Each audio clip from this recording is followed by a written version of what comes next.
So I thought I'd do a sort of personal diary now, just to sort of tell you what's been going on in my life and how I am and what I'm doing. And I don't know, like I recently turned 29, and I turned 29, or what date is it? It's the 23rd. So 22 days ago, on the 1st of July, I turned 29 years old. Is that like a fun age to be, 29? I remember turning 28 and I was like, I like this age. I like the age 28. I think I want to be 28 forever. I think like 28 is about as old as I want to get. Yeah, I don't want to be older than 28 really in life. And I don't look older than 28. I look really young. Like I still get ID'd occasionally. I've been ID'd now twice as a 29-year-old. No, do I really look under 25? But if I look under 25, I'll take that. Whatever. Fine.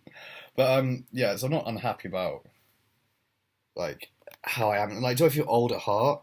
No, of course not. I feel like, yeah, really young, vibrant, and happy at heart. And like, I'm still like, oh, I'm still wanting to find new stuff to like listen to and watch. Always on the lookout for new comedy. Always on the lookout for, yeah, new stuff that's interesting and cool. Um, I'm still a curmudgeon also, but then I've always been a curmudgeon. I was one when I was like 12 years old. I was like a 40-year-old man when I was a kid. Um, yeah, I'm an odd person. And like I don't really care like how old I am. And I think there is this whole trap, isn't there, of like growing up. I can't get comfortable on the sofa, not holding the laptop. Yeah, there's a big trap, I think, when it comes to growing up. Or I'm going to put this down. This is stupid. Um, yeah, and like you know, you've got to be an adult. You've got to like present yourself in an adult way, which I think a lot of people take to mean a kind of a professional way, if you know what I mean. And you adopt this kind of phony, fake, faux persona with other people, and you never really connect. And like very rarely do you. Uh, well, you do often actually like manage to break down this wall with people and get to what they really think about something, and get to like their real genuine selves. And when you talk to like adults in the world, as I now very often do, like I was in Warwick the other day and I encountered these two guys outside a pub. One of them bummed a cigarette off me, and we just got talking about life, the universe, and stuff. He had like a young family or something. I think he was about 40 or so, or 39. And he was giving me all this like life advice, saying, "Don't do this, don't do that. Yeah, go traveling as much as you possibly can, see the world, etc., etc." And yeah, like talking about career and money and women and all this sort of thing. And I was like, well, when you get to that age, like at 40, you can still be cool and like fun, can't you? And it's just, it's my parents, because they're both of them like so buttoned up in two very different ways. And straight laced, and my father's very Protestant, very Calvinist sort of way. Actually, it's very fire and brimstone kind of Christian impulse there. And then my mum also like quite twee and middle class, and also quite buttoned up and Protestant in her attitude, and that comes from like her mother, and like my dad. It comes from possibly like some Christian thunderings of his father in his past, and these two neurotic people, influenced by heavy doses of conservatism and religion, come together and create me. And like what am I, like, a flouncy bohemian type? Is that it? And like, I'm into like art and painting and like comedy and poetry, and I like having fun, and I like exploring in life, exploring new ideas. I'm intensely curious about various aspects of the natural world and the human world and human society and culture and art, literature, and whatever. And then the natural sciences, and so on, social sciences also, which feeds back into the same loop. So in a sense, I'm interested in like every way of studying the world, but then I can't be interested in everything also. And yeah, I do sort of like realise that I run into my limitations quite a lot. And I've been like saying for years that I want to be a writer, and like whenever someone says like you want to be a writer, what the fuck does that even mean? Like, do you mean you want to write novels? 90% of the time, that is what that means. When someone says that, or they want to write screenplays, or they want to write TV shows, or I'm like, very often if people say they want to write poetry, they'll say they want to write poetry. They'll say I want to be a poet, and or is it a writer of non-fiction? Is it a writer of research? Is it or journalism? What is it? It's like such a broad category, and so many professions involve writing. So yeah, I'm running into my limitations, I think, in terms of what I'm capable of doing, or what I'm capable of being interested in. And I think I've identified all the zones in which I want to invest my time. I think that's important to do. Yeah, it's important. Like, I think the 20s is a really good decade for flexing your muscles intellectually, creatively, physically, and really try to explore your potential and what you can or cannot do.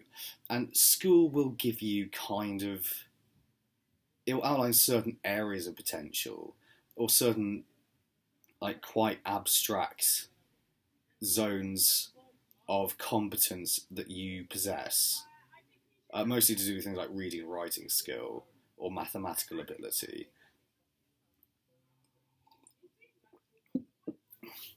That sort of stuff is reflected in school, but very often traits such as the ability to speak publicly and speaking and rhetoric and conversation are somewhat overlooked, and they're somewhat sidelined in favour of reading, writing, and arithmetic. And that's the educational philosophy that's predominated in Britain since, what, I suppose the 16th century or so, really, isn't it? And that comes very much out of ultimately the scholastic tradition, which it isn't the Greek tradition, which involves grammar, which is writing, basically, logic, which is maths, basically, and rhetoric, which is speaking, as the trivium. But now we have reading, writing, and arithmetic. So reading and writing, that's just grammar and arithmetic now. But rhetoric is sort of like not there anymore. So no one knows how to speak properly. Or, converse, exchange witticisms, and prevaricate in an elaborate sobriquet or something. Or appreciate so much that words can be delightful to use in conversation. That insults are fun to come up with. And we can entertain one another with language more. And yeah, like rhetoric involves drama, or drama is part of rhetoric, isn't it? It's certainly not grammar, unless you are writing a play. But then again, more often than not, I'm tempted to say if you are writing a play, like that falls more into rhetoric, because I think rhetoric deals more with like literary arts, doesn't it, than grammar does. Because grammar, I always associate with being more like formally correct kind of rigid academic, philosophical, legal, or scientific writing. And that's what I associate more with grammar. See what I mean? And logic, I just think, well, that's maths, that's equations and things. That's what logic is. And I'm very, very glad that I did begin doing stand-up comedy at 23, and I began pursuing that regularly and gaining that exposure to crowds. Because, and I've met a lot of comics in my course of doing stand-up, and the horrible thing about it is loads of them are very, very talented as well. But the horrible thing about it, comedy, is that I don't think... Well, they might even all go on to professional careers as well in comedy, but it's very, very hard to make money as a stand-up comic and to have it as your whole career, I think, as your sole source of income. But I think very few comedians actually do have that. Like, I know a guy who was on Russell Howard's Good News, actually, Will Hodgson, and he's a barber by his day job, but he's like kind of a very established and very well respected comedian in sort of the Bath, Bristol area, which is the area where I also perform. So yeah, it's then again, like the transferable skill you get from stand-up comedy, I think on a lot of CVs it'd be incredibly well respected, and that you can rise very high by being adept at that. Because public speaking, and good public speaking, is a very, very sought after skill. And it's, yeah, not many people actually possess it. That's the number one fear, really. So, yeah, I mean, I don't think anyone with like the guts to get up on stage and do stand-up is really going to have a very hard time in life with that sort of skill set. And the social interaction elements of it, yeah, it does make you very socially adept also, because you're constantly dealing with people and you have to be quick on your feet for hecklers and things. And I love the cut and thrust of it. I think it's brilliant. It's one of my favourite things. Or sometimes I hate it. Well, no, I don't. Well, when it goes badly, which it does from time to time, and then that's not so brilliant. But yeah, I mean, it's like anything. It's like really any art. I couldn't rely on poetry for an income. And loads of actually pretty well-known comics, they haven't quit their day jobs. Like, I think Paul Sinner is still a doctor, isn't he? He's like a GP. As in the Sinnerman from The Chase, he's a comic / doctor. Loads of them are like former teachers, but they're actually like Ramesh Ranganathan. But Ramesh Ranganathan's quite a bit more famous than Paul Sinner, probably earns quite a bit more money than he does at comedy. Yeah, there's not a lot of room on the hill. Not in England, anyway. I think what I'm going to do at 30, just to try and bring this back to my plans for life and so on, and like my age, and what I think I'm going to do with my life. I think at 30 I'm going to go to the United States and perform comedy out there. And I keep saying I'm going to do the Edinburgh Festival, I'm going to do the Edinburgh Festival, I'm going to do the Edinburgh Festival. Like, the home of comedy or stand-up comedy actually isn't in Edinburgh. It's in the States. So that's really the place to go. Modern comedy, modern stand-up in the West comes from America. It comes from the United States. And sort of comedians in music halls there. And then that spread to Britain. And we started doing it here. But the US really is the land of stand-up comedy, so I should go there. And I do need, well, a visa, yeah. I mean, you can go there for 90 days, and I guess I can try and find employment, someone to sponsor me for a green card. I would be like a qualified agricultural worker after this BTEC at Plumpton College. So that's like a way of getting, I think, a year visa, or like a seasonal agricultural worker visa. I think you can get an all-year one. but I'm not sure. And yeah, think about that. Yeah, level 3 qualification in agriculture, that'd be, I think, sufficient for like a farmhand position. And I guess what I'd end up having to do is I just skip in between that work and comedy. But I would need to be able to drive, if you see what I mean. Which by rights I should be able to do, because there's no reason that nothing about my mental health, which is what these people are trying to claim in the NHS, would affect my ability to drive safely. And if you think like I'm a suicide risk, I've never tried to commit suicide, or I'm a danger to others. I'm a danger to others with a pot plant as much as I am with a car. Kill someone with a pot plant, I reckon you could, yeah, obviously, but ceramic pot. Why not? Yeah, sure. Yeah, because what I'm imagining is sort of like a few months work on a farm, money, tour till the money runs out. A few more months work on a farm, money, tour till the money runs out, and repeat. Unless I find like some sort of way, a better way of making money. Well, yeah, until I find a better way of making money between now at the age of 29 and 30, after I finish Plumpton.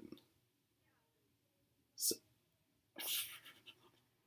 like, say I get a book deal, or I get a load of money for like something. I wouldn't bother with it then. No, like if I got a load of money, like I wouldn't bother with farming. Farm work, no. Why would I? I do really enjoy it. I love working on a farm. But like if I got money, I could really start doing things.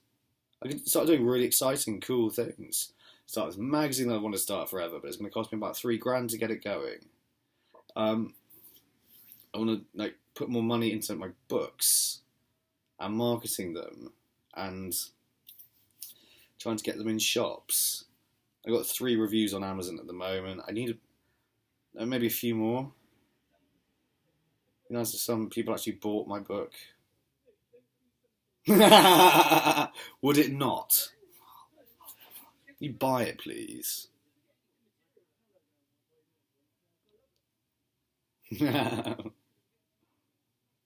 Oh, this video could go on for ages. I've got so much I want to say. Oh, I'd love to take the love of my life to America with me.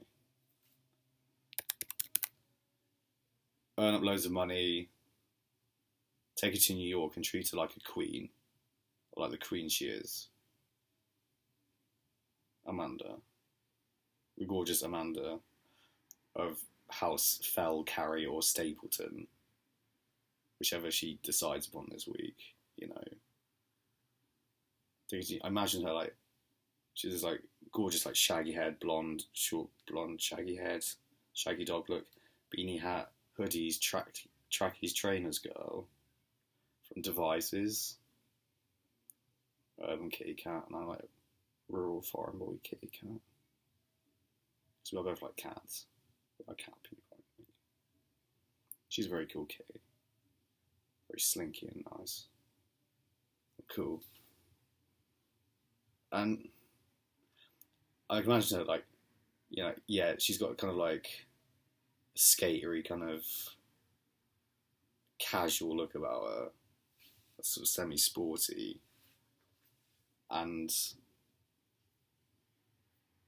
she'd look equally beautiful.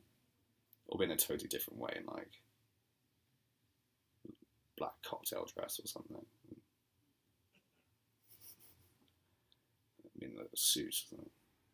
Elegant British people in New York. Going around bars, drinking cocktails and chatting with random New Yorkers about crap. I don't know.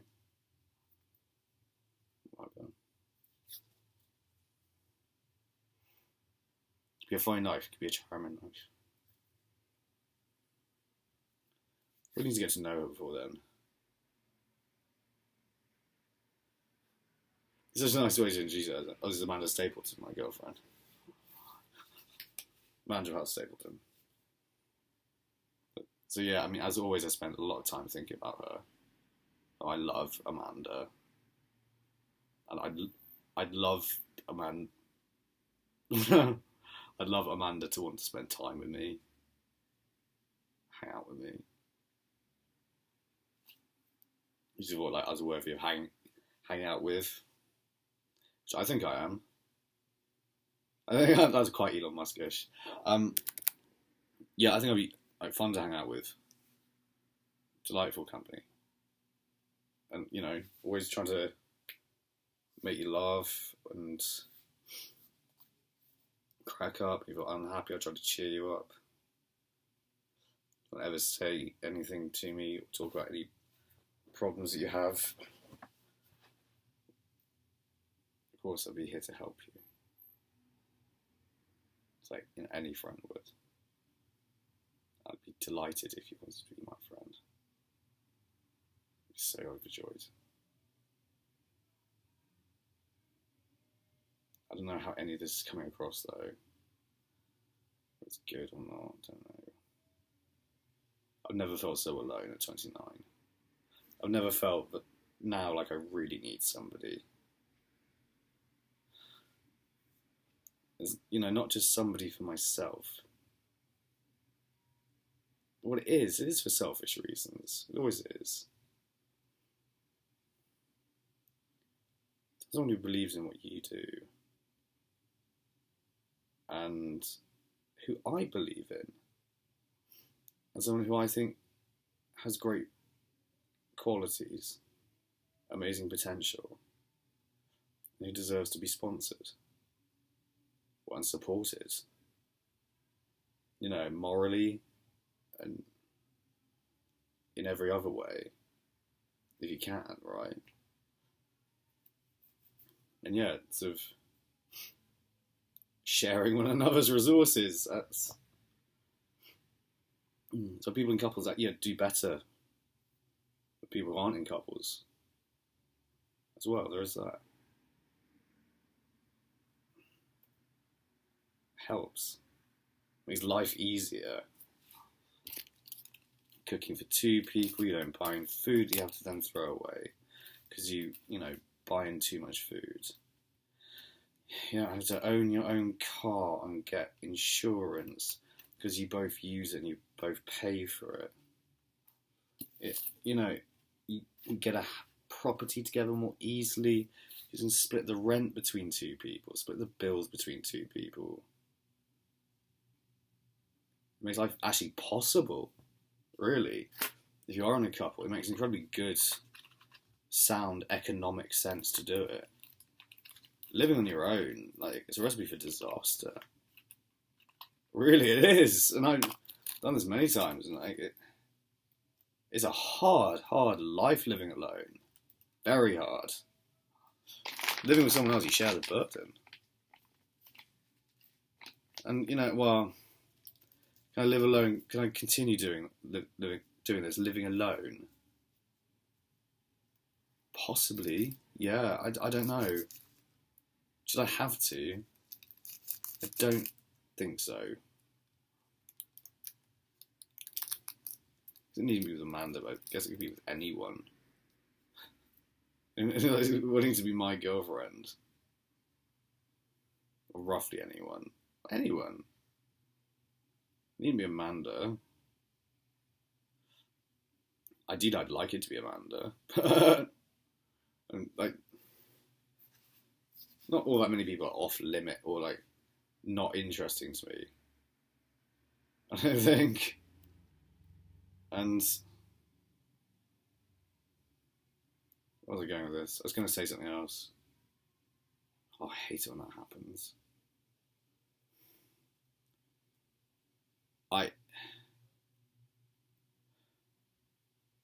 My love life is cursed. It is cursed. I know someone's cursed it with evil rumours. And like, Amanda was warming to me initially. I made her smile and laugh a little bit. And she seemed like very at ease in my presence, just naturally, and I wasn't trying. And then so she doesn't want to talk to me. She blanks me in the kitchen and gives me a look like thunder. What the hell have I done? I bet I haven't done anything, have I?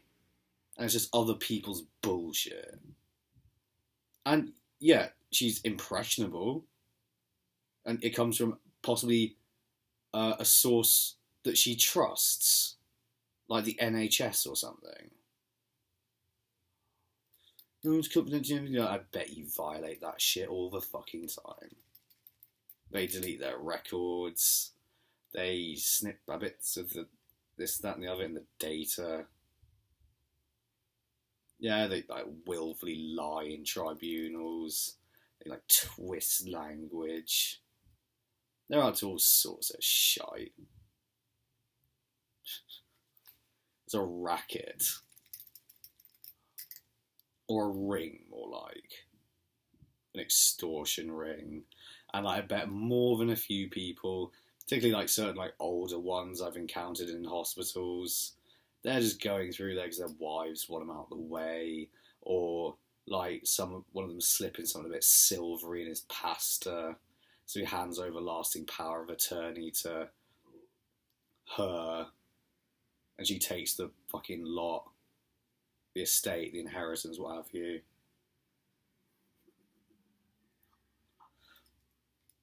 No, round and round it goes, right? Because British people, we're so up ourselves with our own image of like honour and decency.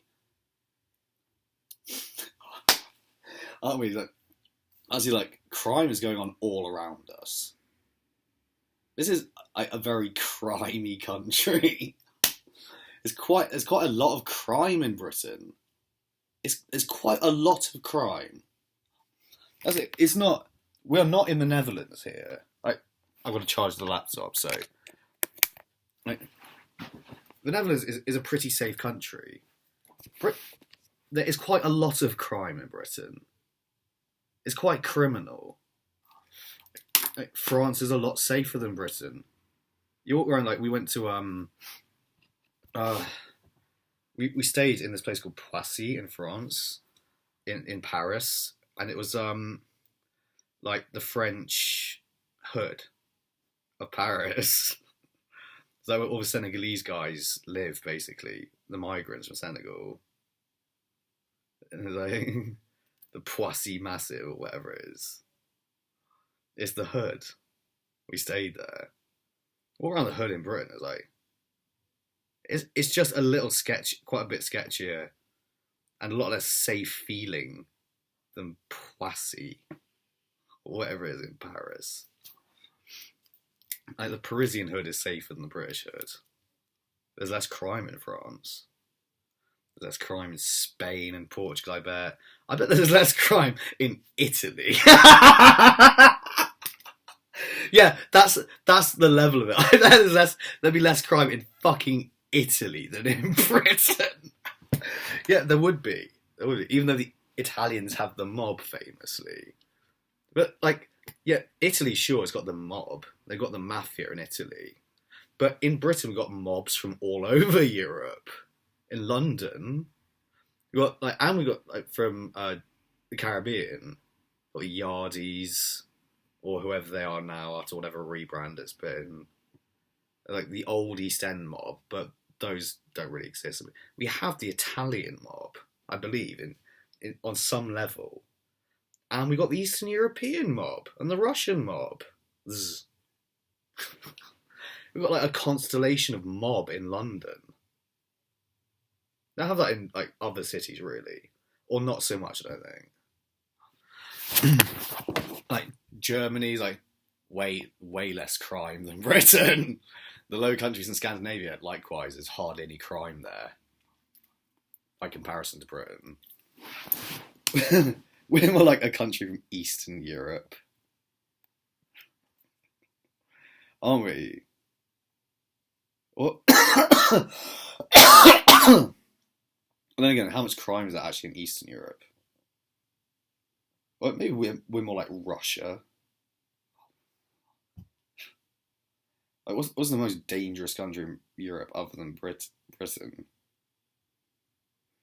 Is it like Bosnia?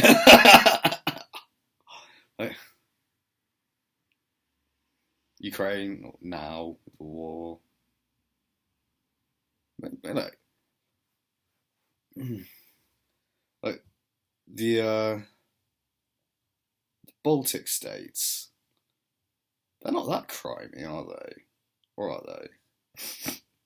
I don't know a hell of a lot about what I'm talking about, really. Czech Republic, is that crimey?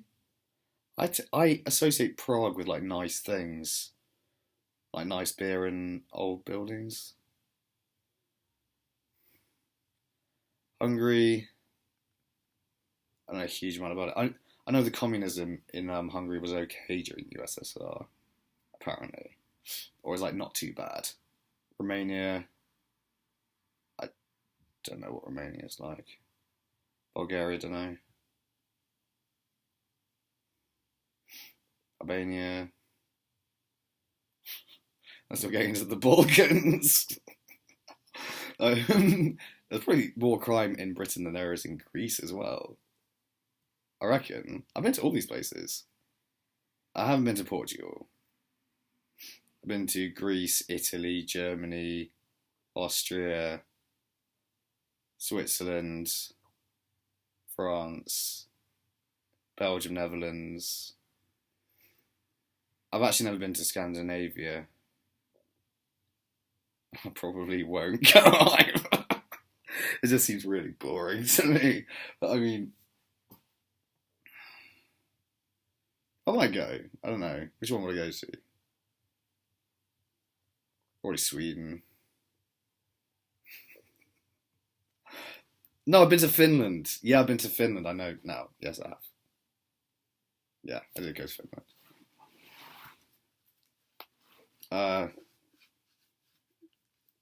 Didn't see much of it really with skiing. So just went out to the north in the Arctic Circle. It's beautiful up there though, really lovely, but not a lot of crime. Not on a ski resort. No. I feel like I hear like Finnish prison is like really the prison you want to go to in Europe, because it might just send you on tag out into the countryside, like to a house basically. You're not around other people, but you're in the middle of nowhere on tag, and it's sort of left to fend for yourself. But like this dude is like a murderer. He's got like a car and everything, a house. So if you go out of this area, like we'll come and get you. So I won't then, and that. Not too shabby, I don't think. Maybe that's more like the way of doing it. And they got the best education in Europe, Finns. To be enviable of. And yes, like, there is Britain, the horrible little warlike cunt that we are as a country. And then Ireland, like, next to us, like, what the fuck is going on? This is awful. Like, yeah, doing a Dylan Moran impression. What's this? This is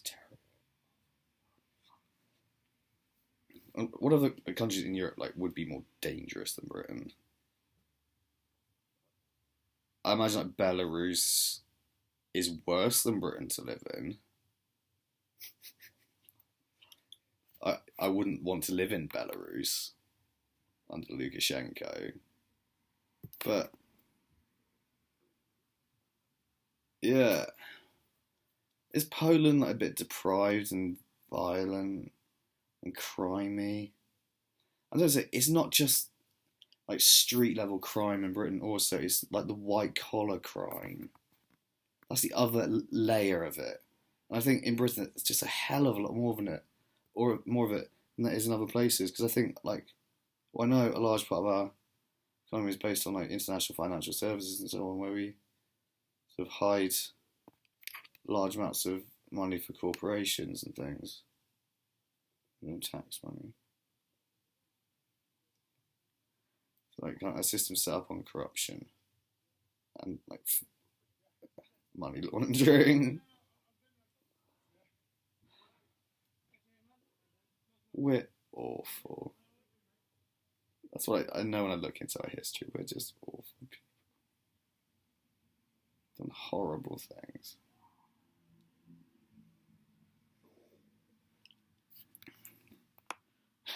we laugh about.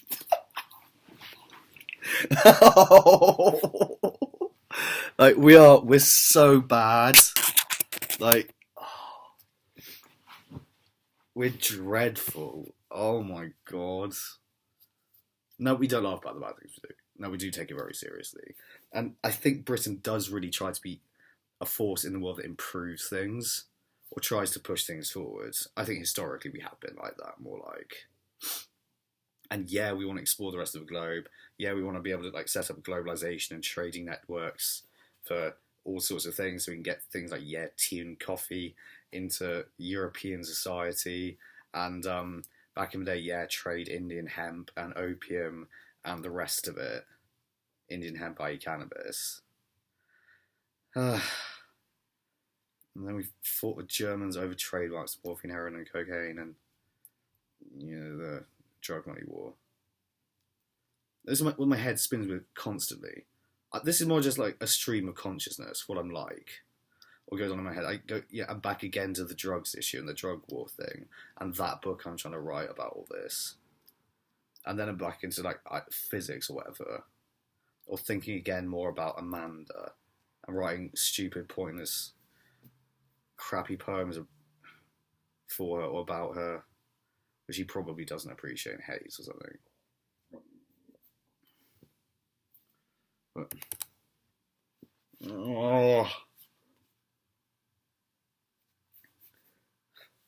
I hate my hair when it's like this.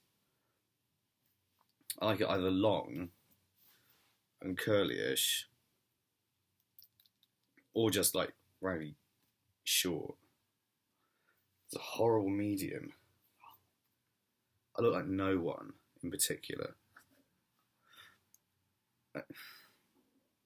I'm not kind of floppy and flouncy, nor am I kind of streamlined and bald or short-haired.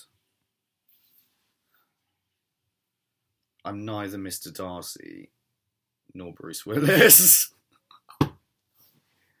I'm neither, Mr. Darcy nor Bane. And it's like, I look like Mia Jovovich when she had all her hair cut off, when she was playing Joan of Arc in the film The Messenger. That's what I look like now. Well, I know I don't, because her hair was longer than that, I think. Slightly. I look like I have a pixie cut. Which is a look I actually quite like, possibly. Or maybe I look really good in a dress. I haven't done that for ages. Maybe I should do it again. Now I am rambling.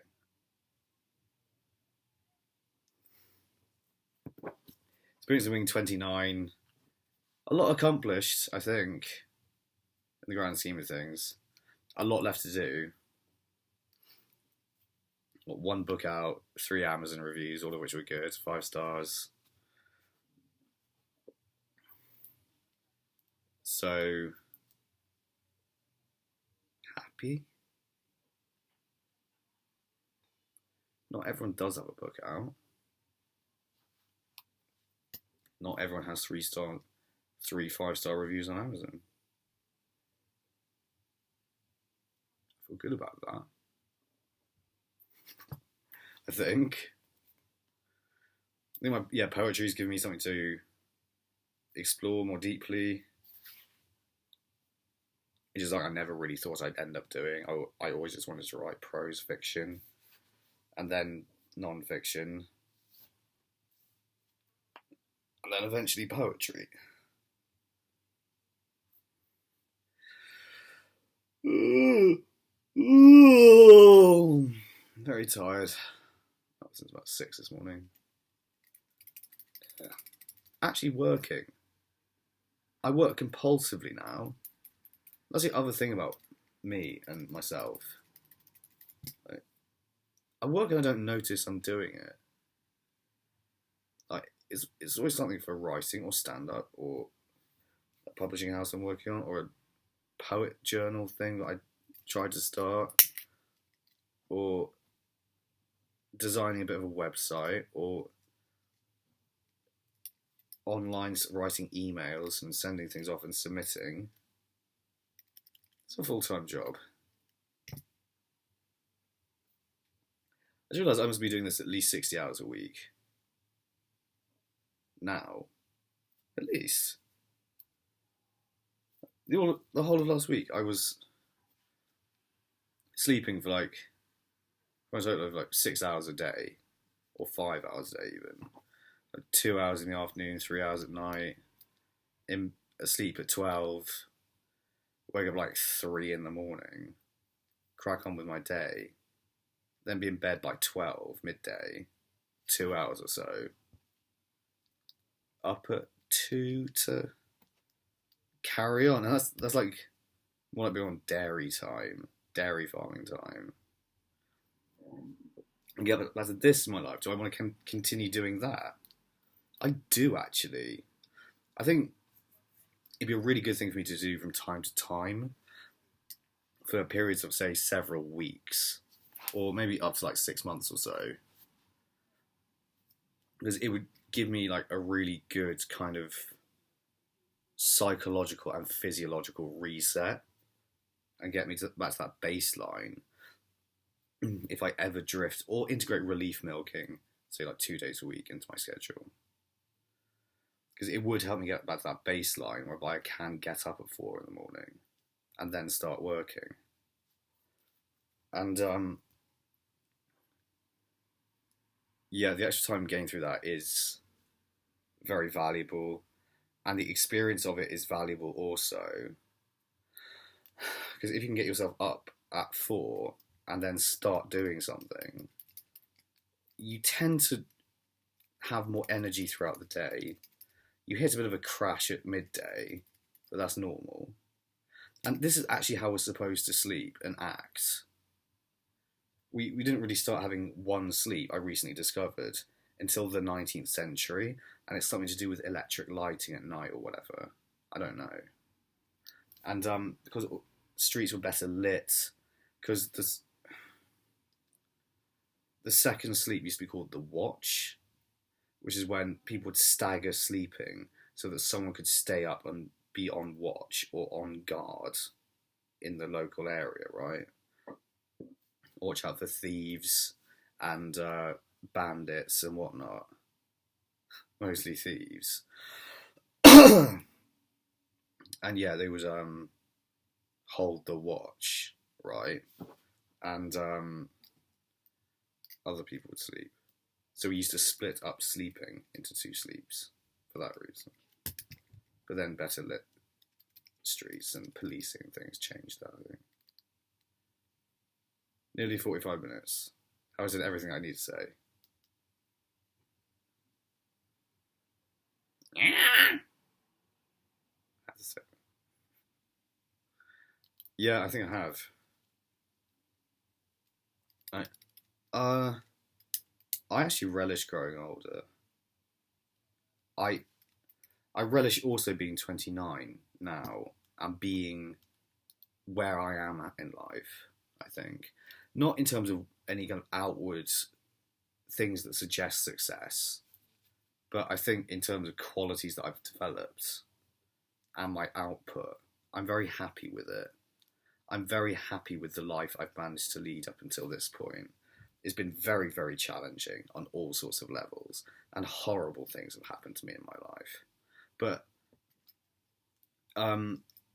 yeah, nonetheless, I've managed to achieve things I'm very pleased with. Or I've come up with a lot of ideas that resonate with me. And I think have great value, in my opinion. Maybe other people will eventually, I don't know. And yeah, I haven't been as idle as a lot of people, I don't think. And I haven't wasted it also, in my 20s, toiling in jobs that I find uninspiring. And I have at least managed to do sort of, for instance, farm work, which I've always wanted to do, like working on dairy farms. I had to finally give up university and go milk cows. And I'm very pleased I did that, because it taught me a hell of a lot, about life, and the realities of the world, and the realities of what the sorts of things we need to do to keep this sort of civilization running. And dairy farming is one of those things. And yeah, it was a very, very eye-opening, fascinating, enriching experience. And it made me a better person, I think. Yeah, so all sorts of things in my 20s I'm very glad I've done. I'm very pleased with how it's turned out so far. So I want to make 29 just a nice bit of icing on the cake of my 20s. Do awesome things I'm doing at the moment. I create brewing strawberry wine, trying to get that mastered by Plumpton, growing my own tobacco. These are good things, I think. Yeah, it's heading somewhere good. I hope. Don't want to jinx it. So thank you for watching, everyone. Bye bye. Love you lots. See you soon.